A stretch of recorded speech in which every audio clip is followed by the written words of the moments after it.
इमाम अली अलैहिस्सलाम ने फरमाया, अपनी जुबान की तेजी उस माँ पर ना चलाओ जिसने तुम्हें बोलना सिखाया। 3 लोग 3 चीजों से महरूम रहेंगे, गुस्से वाला सही फैसले से, झूठा इज्जत से, और जल्दबाज कामयाबी से। एक जमाना ऐसा आएगा कि लोग अपने रब को भूल जाएंगे, लिबास बहुत कीमती पहनकर बाजार में अकड़ अकड़ कर चलेंगे, और इस बात से बेखबर होंगे कि इस बाजार में उनका कफन भी मौजूद है। वो गुनाह जिसका तुम्हें रंज हो, अल्लाह के नजदीक उस नेकी से बेहतर है जिसे तुम में गुरूर पैदा हो जाए। मुसीबत का मुकाबला सब्र से करो और नेमतों की हिफाजत शुक्र से। किसी को उसकी जात और लिबास की वजह से हकीर ना समझना, क्योंकि तुम्हें देने वाला और उसको देने वाला एक ही है। अगर को इमाम अली अलैहिस्सलाम ने फरमाया, अपनी जुबान की तेजी उस माँ पर ना चलाओ जिसने तुम्हें बोलना सिखाया। 3 लोग 3 चीजों से महरूम रहेंगे, गुस्से वाला सही फैसले से, झूठा इज्जत से, और जल्दबाज कामयाबी से।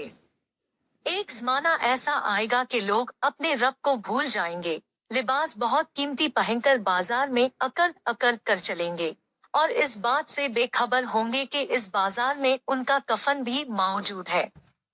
वो गुनाह जिसका तुम्हें रंज हो, अल्लाह के नजदीक उस नेकी से बेहतर है जिसे तुम में गुरूर पैदा हो जाए। मुसीबत का मुकाबला सब्र से करो और नेमतों की हिफाजत शुक्र से। किसी को उसकी जात और लिबास की वजह से हकीर ना समझना, क्योंकि तुम्हें देने वाला और उसको देने वाला एक ही है।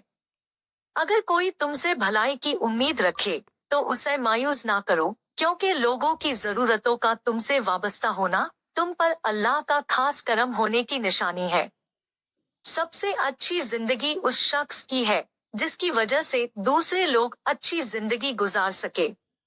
जहां इज्जत, सच्चाई और खुलूस नजर आए, वहां दोस्ती का हाथ बढ़ाओ, वरना तुम्हारी तन्हाई तुम्हारी बेहतरीन साथी है।